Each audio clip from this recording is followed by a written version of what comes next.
ओम शांति। आज 1 सितंबर 2022 के साकार मधुर महावाक्य हैं। आज सितंबर मास का शुभारंभ हो रहा है। बहुत सारे भाई बहनों ने अगस्त मास का चार्ट भेजा है। हर एक अपने चार्ट को बाबा के सम्मुख रखकर खुद अपनी चेकिंग करे और अपने आप को चेंज करे। जो भी पॉइंट हमारा वीक रहा उसके लिए दृढ़ संकल्प करेंगे। चाहे अमृत वेला कमज़ोर रहा या भोजन करते समय मौन में नहीं रहे, जहाँ भी हमारे में कोई भी कमजोरी रहे, अपनी कमी को आप ही ठीक करना, ये समझदारी है। फिर से हम इन सब 10 बातों का चार्ट रखेंगे और बाबा के सामने बैठकर अपने आप को पक्का करा देंगे। कितनी भी बातें क्यों ना आए, मुझे रोज़ बाबा को पत्र लिखना है, सच्चा सच्चा चार्ट देना है बाबा को, तभी सच्चे दिल पर साहिब राजी होगा।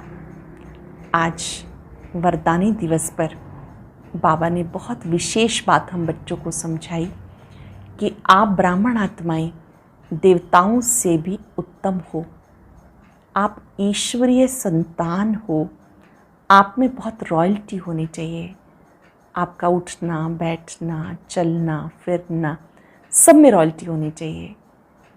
जो बच्चे ईश्वरीय संतान की स्मृति में रहते हैं उनसे वो रॉयल्टी नज़र आती है। ब्रह्मा भोजन का महत्व बताते बाबा ने कहा, आप बच्चों को याद में रह के भोजन बनाना है। शिव भोजन नहीं कहा जाता, ब्रह्मा भोजन कहा जाता है। योग युक्त होकर भोजन बनाना और खाना है। जो बच्चे याद में रहकर भोजन बनाते हैं उनका हृदय शुद्ध हो जाता है। ऐसे बच्चे जो योग युक्त होकर के बनाए भोजन, बाबा दिल से ऐसे बच्चों का आह्वान कर रहे हैं। साथ साथ बाबा ने याद के चार्ट के लिए कहा कि तुम बच्चों को याद का चार्ट निरंतर बढ़ाते रहना है। कर्म करते भी एक बाबा को याद करना है। सुनते हैं बाबा के मधुर बोल, बाबा के शब्दों में। ओम शांति। बाबा कहते, मीठे बच्चे, अब तुम ब्राह्मणों को देवताओं से भी जास्ती राइटी से चलना है, क्योंकि तुम अभी निराकारी और साकारी ऊंच कुल के हो।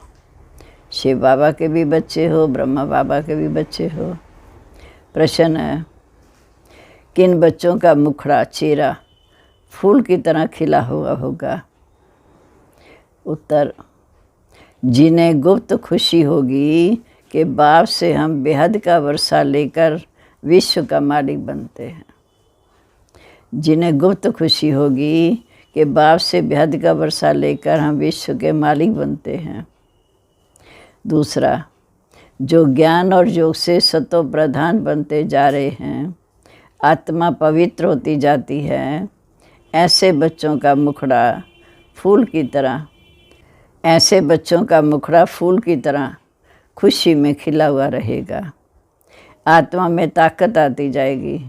मुख से ज्ञान रतन निकलते निकलते रूप बसंत बन जाएंगे। नई राजधानी का साक्षात्कार होता रहेगा। गीत है, मरना तेरी गली में, जीना तेरी गली में। ओम शांति। मीठे मीठे बच्चों ने अच्छी तरह समझ लिया है कि हमको बाबा के गले का हार बनना है। अच्छी तरह समझ लिया कि हमको बाबा के गले का हार बनना है। ये किसने कहा?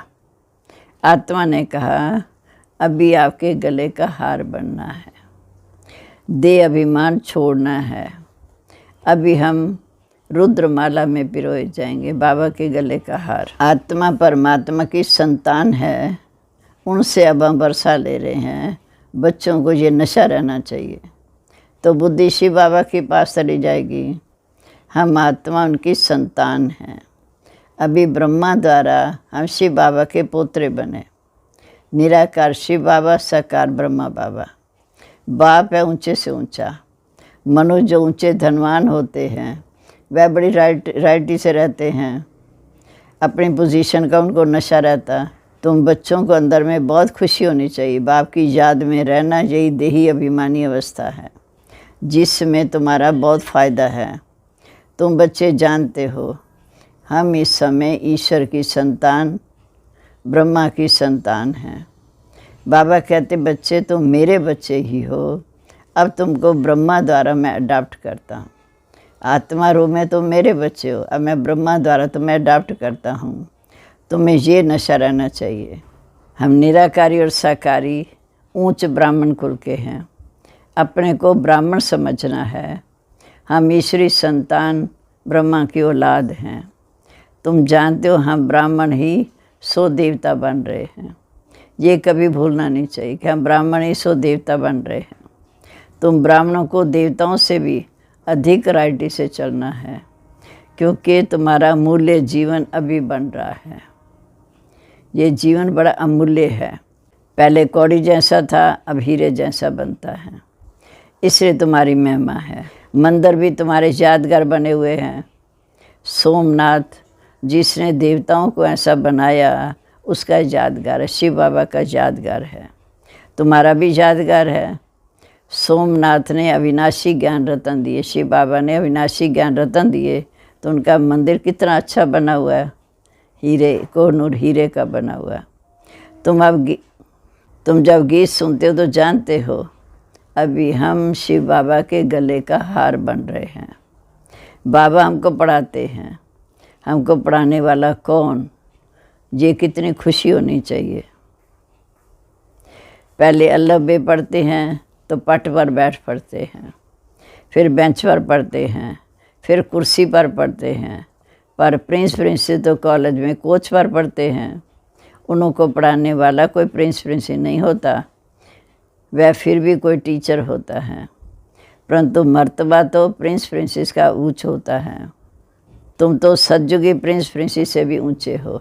जो सतयुग के देवी देवता हैं वो देवताओं की संतान है। इस समय तुम ईश्वर की संतान हो, इस समय तुम ईश्वरी संतान हो, जिससे वर्षा लेना उनको याद भी करना है। उठते बैठते व्यवहार में रहते उनको भूलना नहीं चाहिए। याद से ही एवर हेल्दी वेल्दी बनते हैं। बाप बच्चों को विल कर वानप्रस्थ अवस्था में जाते हैं तो कुछ भी नहीं रहा, सब कुछ दे दिया। वैसे तुम विल करते हो कि बाबा ये सब कुछ आपका है। बाबा फिर कहते हैं अच्छा बच्चे अब ट्रस्टी होकर संभालो। तुम हमको ट्रस्टी बनाते हो, फिर हम तुमको ट्रस्टी बनाते हैं, तो श्रीमत पर चलना है। कोई भी उल्टा सुल्टा धंधा नहीं करना है। मेरे से पूछते रहना।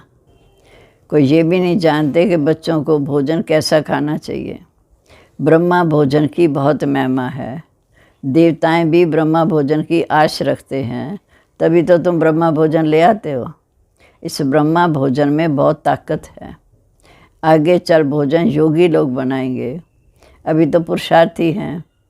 जितना हो सकता है शिव बाबा की याद में रहने की कोशिश करते हैं। बच्चे तो हैं ना, खाने वाले बच्चे पक्के हो जाएंगे तो बनाने वाले भी पक्के निकलते रहेंगे। ब्रह्मा भोजन कह देते हैं, शिव भोजन तो नहीं कहते, शिव का भंडारा कहते हैं। जो भी तुम भंडारे में भेज देते हो वह शिव बाबा के भंडारे में पवित्र हो जाता है। शिव बाबा का भंडारा है। बाबा ने बताया श्रीनाथ द्वारे पर घी के कुएं हैं, वहाँ पक्की रसोई बनती है, वहाँ मोटे मोटे देसी घी के लड्डू बनते हैं। और जगन्नाथ द्वारे पर कच्ची रसोई बनती है, फ़र्क है ना, वहाँ चावल का हांडा बनता। वो है श्याम, वो है सुंदर। श्रीनाथ द्वारे श्री कृष्ण सुंदर और वो श्याम। श्रीनाथ पास बहुत धन है, वहाँ उड़ीसा की तरफ इतने धनवान नहीं, गरीब और साहूकार तो होते ही हैं। अब तो बहुत गरीब हैं, फिर साहूकार होंगे।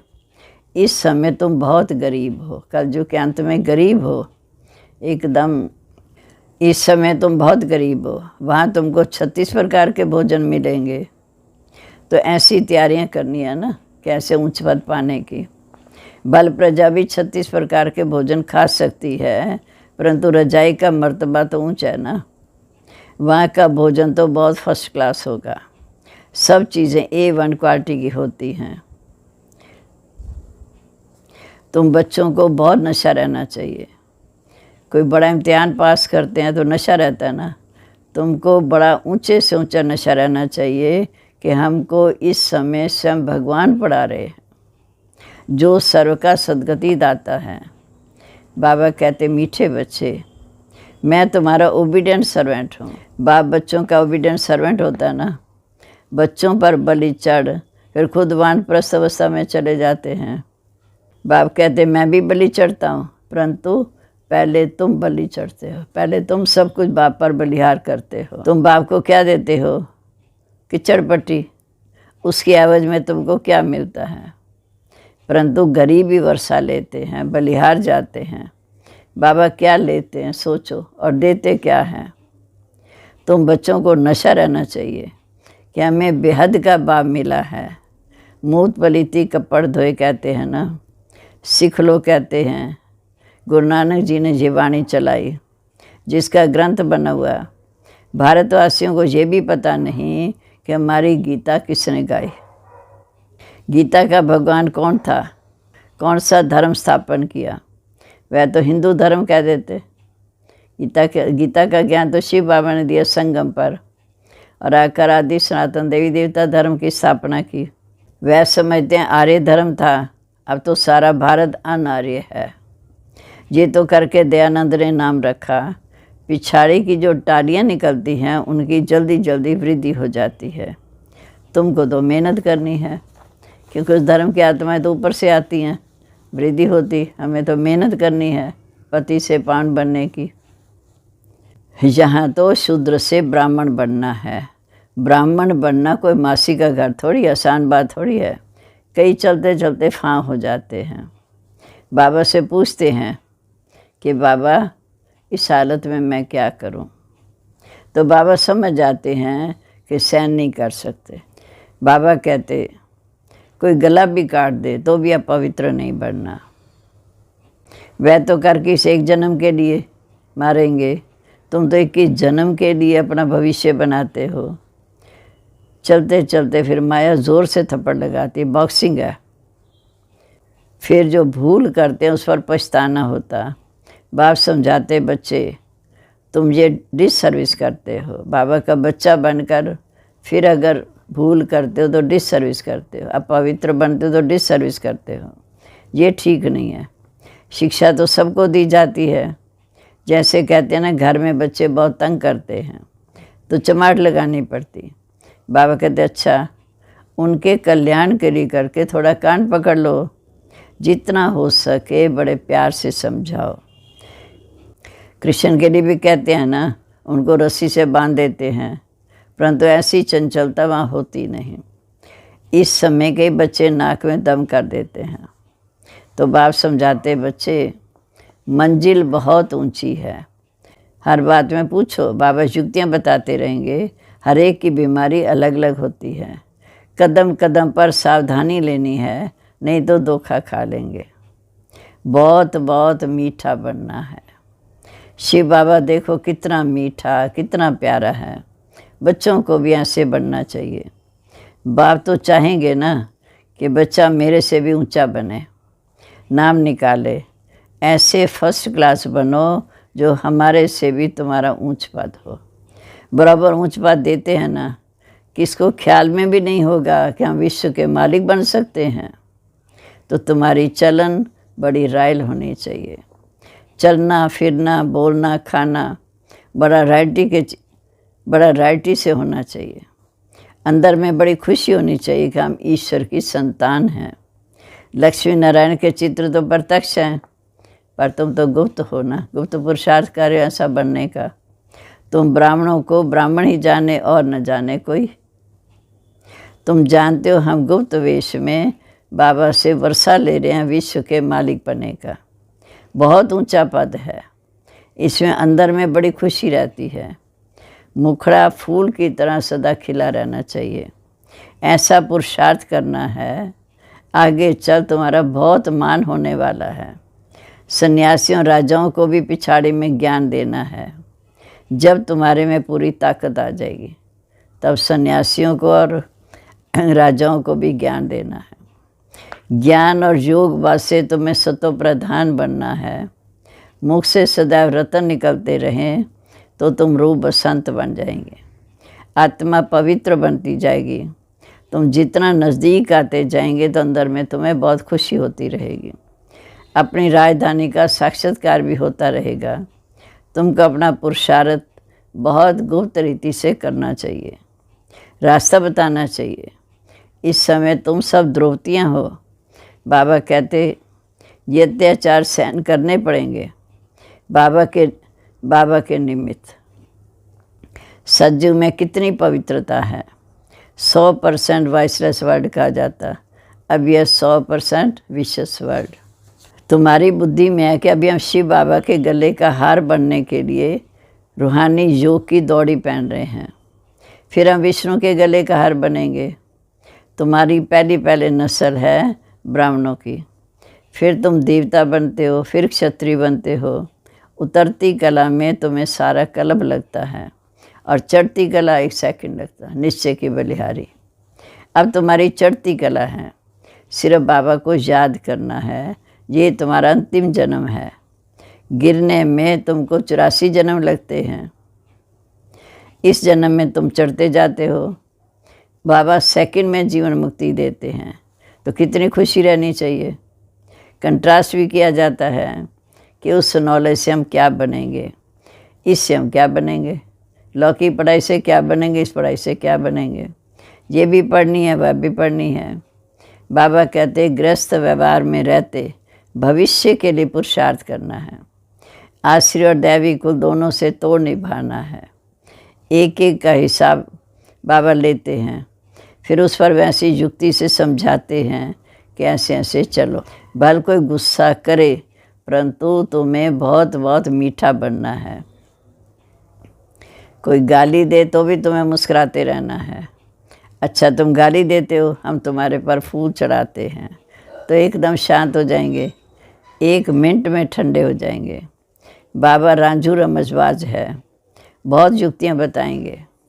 पतितों को पान बनाते हैं तो ज़रूर रस्म तो होगी ना, पर बाबा की श्री मत लेनी है। श्री मत से श्रेष्ठ बनने के लिए आए हो ना। अच्छा, मीठे मीठे सिक्के लदे बच्चों प्रेत माता पिता बाप दादा का याद प्यार। Good morning. रूहानी बाप की रूहानी बच्चों को नमस्ते। हम रूहानी बच्चों की रूहानी बाप दादा को नमस्ते। नमस्ते बाबा, गुड मॉर्निंग। शुक्रिया बाबा, शुक्रिया। सदा हमारे को खुशी का पारा चढ़ाते हैं। धारणा के लिए मुख्य सार। पहली पॉइंट, ऐसा फर्स्ट क्लास और मीठा रायल बनना है जो बाप का नाम बाला हो।